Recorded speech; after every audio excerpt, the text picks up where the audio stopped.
America ने Iran के Khamenei को मार दिया। अमेरिका नहीं, इसमें आरएसएस और बजरंग दल का सरासर हाथ है।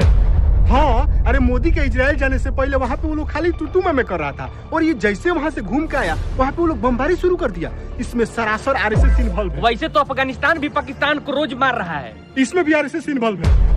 और ईरान तो कतर, दुबई, सऊदी अरबिया सब मुस्लिम कंट्री पे बम मार रहा है। इसमें भी आरएसएस इन्वॉल्व है। अबे साले, देखिए ये हम पे हावी हो रहा है, इसमें भी आरएसएस इन्वॉल्व है।